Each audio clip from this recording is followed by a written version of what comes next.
عزیز طلباء و طالبات، آج کے ہمارے لیکچر کا موضوع ہے اردو میں خاکہ نگاری کا آغاز و ارتقاء۔ خاکہ نگاری اردو کی مقبول نثری صنف ہے۔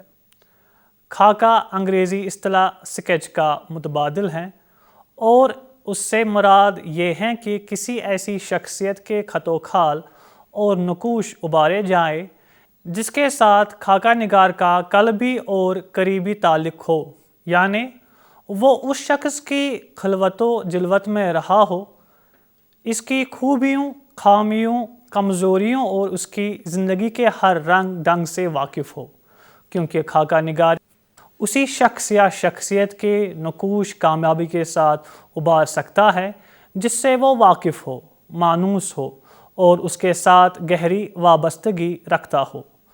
اردو میں خاکہ نگاری کی ایک جاندار توانا اور مستحکم روایت رہی ہے۔ اردو نثر میں کم عمری کے باوجود اردو ادب میں خاکہ نگاری کا جو سرمایہ موجود ہے وہ کسی بھی زبان کے مقابلے میں کم درجہ یا کم اہمیت کا نہیں۔ اردو ادب میں موجود خاکوں کے توسط سے ہم نہ صرف سینکڑوں علمی، ادبی، سیاسی اور مذہبی شخصیات کے مزاج، خد و خال، مشاغل اور ان کے قابل قدر علمی کارناموں سے واقف ہوتے ہیں، بلکہ انہی شخصیات اور ان پر لکھے گئے خاکوں سے ہم مختلف ادوار اور زمانوں کے ماحول، مزاج اور سیاسی و سماجی حالات و واقعات سے بھی روشناس ہوتے ہیں۔ گویا کسی شخصیت کے خاکے سے ہم صرف اس شخص کے سوانح کوائف اور کارناموں کی آگہی حاصل نہیں کرتے، بلکہ اس سے بڑھ کر اس شخص کے عہد اور اس عہد کے مسائل سے بھی واقفیت حاصل کرتے ہیں۔ یہی وجہ ہے کہ اردو نثر میں خاکہ نگاری نے بڑی سرعت کے ساتھ فروغ حاصل کیا اور فنی اعتبار سے تکمیل و عروج کے تمام مراحل طے کر لیے۔ بعض محققین نے اردو میں خاکہ نگاری کے ابتدائی نقوش محمد حسین آزاد کی تصنیف آب حیات میں تلاش کیے ہیں۔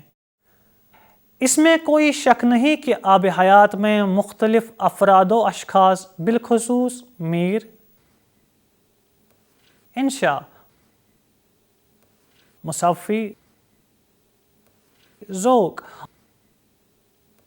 اور غالب کی نجی و انفرادی اور شخصی زندگیوں کے واضح اور بھرپور نقوش نظر آتے ہیں، لیکن یہ بات ذہن نشین کرنا ضروری ہے کہ محمد حسین آزاد کا اصل موضوع اردو شاعری کے عہد بہد ارتقاء کی رودات بیان کرنا ہے۔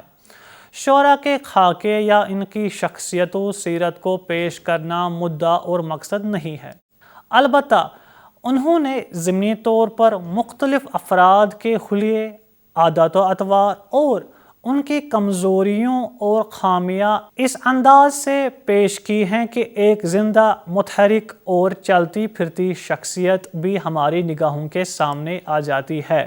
اس لیے پروفیسر شمیم حنفی کا یہ کہنا بے جا نہیں کہ کوٹ آب حیات میں کئی تصویریں ایسی ہیں جن میں شخصیت نگاری یا خاکہ نگاری کا کمال دیکھا جا سکتا ہے، انکوٹ۔ اس لیے یہ کہا جا سکتا ہے کہ اردو میں خاکہ نگاری کے فن کو پنپنے اور پھلنے پھولنے کے لیے محمد حسین آزاد کی تصنیف آب حیات نے سازگار فضا پیدا کر دی۔ اردو میں خاکہ نگاری کے ابتدائی نقوش اور اس کے تدریجی ارتقائی مراحل کے سلسلے میں آب حیات کو کسی طور پر بھی نظر انداز نہیں کیا جا سکتا۔ اردو میں خاکہ نگاری کو ایک صنف کے طور پر روشناس کرانے کا سہرا مرزا فرحت اللہ بیگ کے سر ہے۔ اردو کے تمام ناقدین اس بات پر متفق نظر آتے ہیں کہ فرحت اللہ بیگ سے ہی اردو میں خاکہ نگاری کا بطور صنف آغاز ہوا۔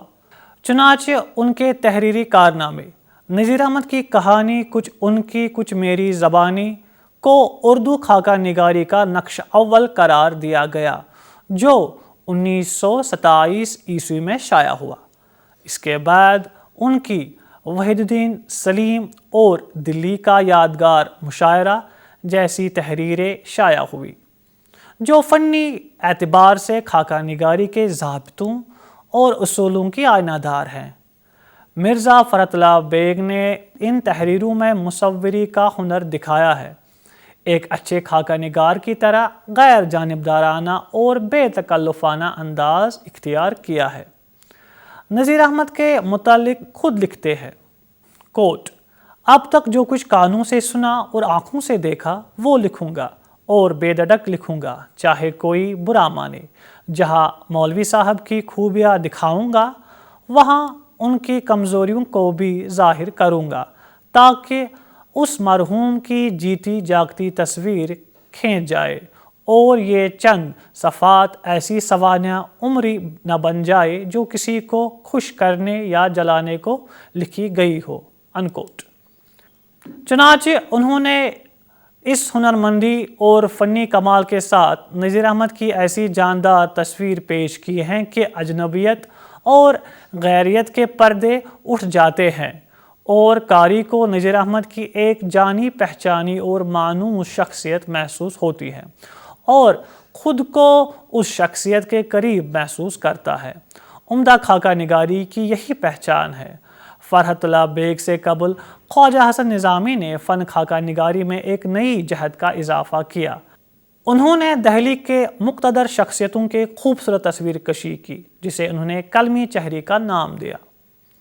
ان کے قلمی چہرے اگرچہ خاکہ نگاری کا مکمل نمونہ تو نہیں، کیونکہ خواجہ حسن نظامی سیرت سے زیادہ صورت پر توجہ دیتے رہے، اس لیے ان کے خاکے شخصیت کی مکمل عکاسی نہیں کرتے بلکہ زیادہ تر شخصیتوں کے حلیے پیش کرتے ہیں۔ فرحت اللہ بیگ کے بعد اردو خاکہ نگاری میں اہم نام مولوی عبدالحق کا ہے۔ ان کے خاکوں کا مجموعہ چند ہم عصر 1937 عیسوی میں شائع ہوا۔ چند ہم عصر میں شامل تمام تحریریں خاکہ کے فنی اصول و ضوابط پر پوری نہیں اترتی۔ ان میں بعض تحریریں سوانح مضامین کی حیثیت رکھتے ہیں، البتہ نور خان اور مالی سے متعلق خاکے فنی لحاظ سے بڑی قدر و قیمت کے حامل ہیں۔ عبدالحق کے خاکوں کی نمایاں خصوصیت یہ ہے کہ وہ شخصیت کے خد و خال پیش کرتے ہوئے ذاتی تعلقات، عقیدت یا تعصب کو آڑے نہیں آنے دیتے بلکہ شخص اور شخصیت کو اپنے اصل رنگ میں پیش کرتے ہیں۔ اس چیز کا اندازہ کرنے کے لیے محمد علی جوہر پر ان کے لکھے ہوئے خاکے کا ایک اقتباس ملاحظہ کیجیے۔ کوٹ، مولانا محمد علی مرحوم عجیب و غریب شخص ہوئے ہیں۔ وہ مختلف و متضاد اور غیر معمولی اوصاف کا مجموعہ تھے۔ اگر انہیں آتش فشاں گلیشیئر سے تشبیہ دی جائے تو کچھ زیادہ مبالغہ نہیں ہوگا۔ ان دونوں میں عظمت و شان ہے لیکن دونوں میں تباہی و خطرہ بھی موجود ہے۔ وہ آزادی کا دلدہ اور جبر و استبداد کا دشمن تھا۔ اگر کبھی اس کے ہاتھ میں اقتدار آتا تو وہ بہت بڑا جابر ہوتا۔ وہ محبت و مروت کا پتلا تھا اور دوستوں پر جاں نثار کرنے کے لیے تیار رہتا تھا، لیکن بعض اوقات ذرا سی بات پر اس قدر آگ بگولا ہو جاتا تھا کہ دوستی اور محبت طاق پر دری رہ جاتی۔ انکوٹ۔ یوں مولوی عبدالحق ایک شعلہ خو اور شعلہ رو شخصیت کو اپنے اصل رنگ ڈھنگ میں پیش کرتے ہیں اور شخصیت کے دونوں رخ سے پردہ ہٹا دیتے ہیں۔ چند ہم عصر شائع ہونے سے اردو میں خاکہ نگاری کی روایت کو کافی تقویت ملی۔ چنانچہ مولوی عبدالحق کے بعد اردو خاکہ نگاری کی روایت کو جن ادیبوں نے آگے بڑھایا اور اسے فکری، فنی اور ادبی اعتبار سے وقار بخشا اور خاکہ نگاری کے اعلیٰ معیارات قائم کیے، ان میں رشید احمد صدیقی، خواجہ غلام السیدین، ڈاکٹر سید عابد حسین، عبدالرزاق کانپوری، مالک رام، اشرف صبوحی، سعادت حسن منٹو، اسمن چغتائی، فکر تونسوی کے نام قابل ذکر ہے۔ رشید احمد صدیقی کے خاکوں کا پہلا مجموعہ گنجہائے گرامایا 1937 عیسوی میں شائع ہوا۔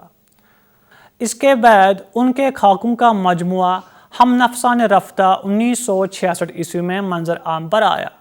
ان کا طویل خاکہ ذاکر صاحب 1962 عیسوی میں شائع ہوا۔ اس کے علاوہ مضامین رشید، خندہ اور آشفتہ بیانی میری میں بھی ان کے متعدد خاکے موجود ہیں۔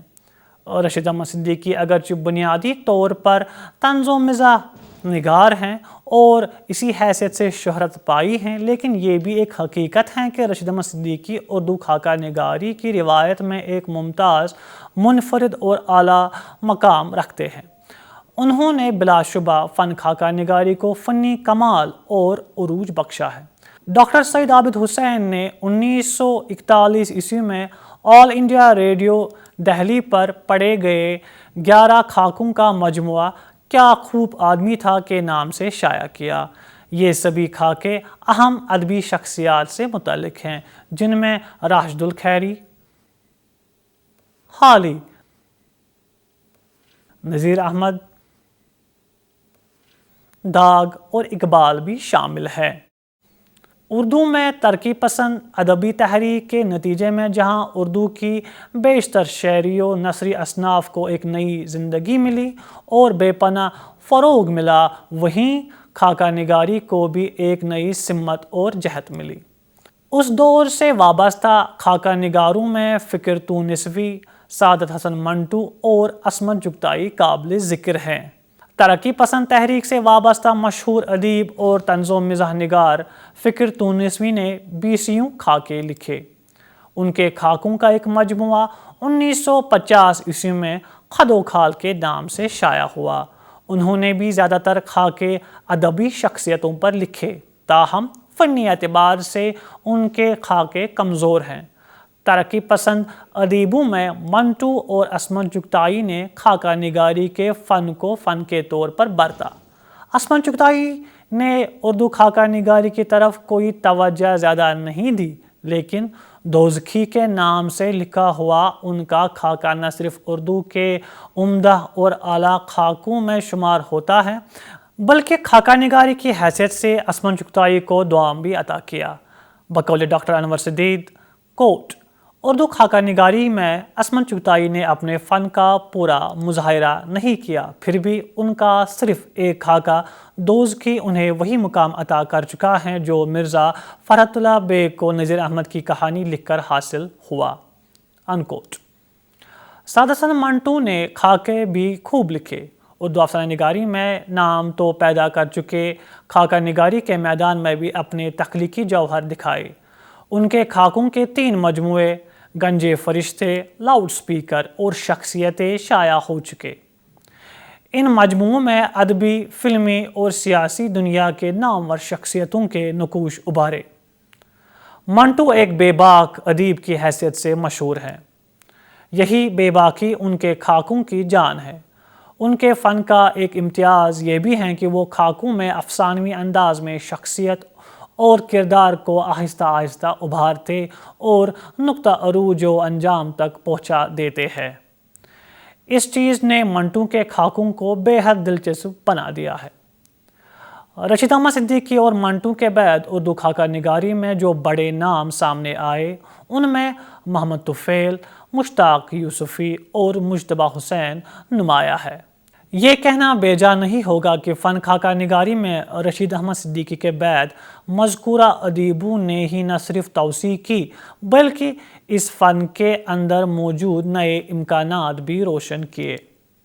محمد طفیل اگرچہ نقوش کے مدیر کی حیثیت سے مشہور ہیں، تاہم انہوں نے اردو خاکہ نگاری کو بھی اپنے تخلیقی جوہر سے مالا مال کر دیا۔ ان کے خاکوں کے کئی مجموعے شائع ہوئے ہیں، جن میں صاحب، جناب، آپ، محترم، مکرم اور محبی قابل ذکر ہے۔ مشتاق یوسفی خاکم بدہم لکھ کر سب کو چونکا دیا۔ وہ ایک توانا، جاندار اور معنی خیز لب و لہجے کے ساتھ بحیثیت خاکہ نگار متعارف ہوئے۔ ان کے فکرے شعر کی طرح زبان زد عام ہے۔ اسی طرح مجتبیٰ حسین نے بھی اردو خاکہ نگاری میں گراں قدر اضافے کیے۔ مشتاق یوسفی اور مجتبیٰ حسین کی تحریروں سے متاثر ہو کر بہت سے ادیب خاکہ نگاری کی طرف راغب ہوئے اور ایک نئی کھیپ سامنے آئی۔ جس کے نتیجے میں اردو خاکہ نگاری کے دامن میں نت نئے گل بوٹے کھلاتے رہے اور بڑی تعداد میں مختلف نثر نگاروں نے خاکہ کی صنف کو آزمایا اور اردو کو بعض عمدہ خاکے عطا کیے۔ اس ضمن میں علی جواد زیدی کی کتاب آپ سے ملیے اردو کے مشہور شاعر مظہر امام کے خاکوں کا مجموعہ اکثر یاد آتے ہیں۔ انور ذہین خان کے خاکوں کا مجموعہ مت سہل ہمیں جانو، سلیمان اطہر جاوید کے خاکوں کے مجموعہ بزم چراغاں اور کشمیری لال ذاکر کے خاکوں کے مجموعہ درد آشنا چہرے قابل ذکر ہے۔